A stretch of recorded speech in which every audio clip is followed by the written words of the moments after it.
There is a light shining on the west side of San Antonio. All of the experiences that I've had growing up on San Antonio's west side, being a product of the barrio, learning to be humble, be patient, be a good listener, get the facts, be even-handed, fair, and back to doing the right thing. All of those things, I call upon that every day.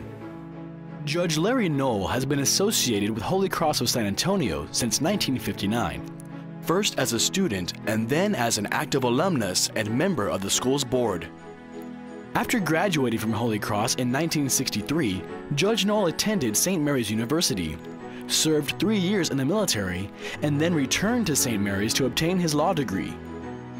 His 34 years of practicing law led him to his current position as judge of the 408th District Court in Bexar County, a seat which he has held for the last 5 years. I probably wouldn't be standing here today if I hadn't gone to Holy Cross. When I went, I really didn't know what my career plans would be or where, even if I'd be going to college. But Holy Cross challenged me to think farther and beyond, and challenged me to make your grasp or reach exceed your grasp. And they got me going thinking college, and then from there, law school came into the picture.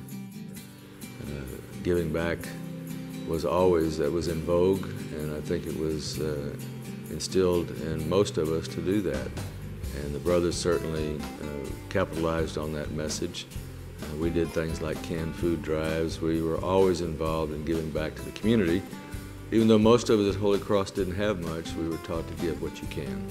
And that has been my motto all these years, is they gave me so much, they gave me an opportunity for a great education and for direction, and so I've felt like I've been paying back that debt all these years. And that's why I've stayed so involved, because they did so much for me. The least I could do was give back some of my time and talent for them, to help them help others who have come behind us. When we went to Holy Cross, tuition was $63 a year. And my dad was out of a job and he couldn't afford the tuition, so he went to Brother Harold and said, "Is there something I can do so my boys can go here?" And so he says, "Well, we wanted to put in a track." And he said, I know how to lay concrete, put up forms, and I know how to use a transit, and so if you'll let my boys come here, and you provide the materials, pay for the concrete, I'll see that the curbing gets put on the track. So we did that for about 3 years, my brothers and I and my dad, and that's how we paid our tuition. So if you go out there now today and see that curbing around that track, that was a Saturday project every Saturday. Then my dad went on, he helped build the second floor in the gym, in the boys' gym. He also had built a spiral staircase, which I think now is outside the building, but it was inside the building. And he built the catwalks in the gym so you could open and close the windows. And so that's how I paid my tuition and my brother's tuition.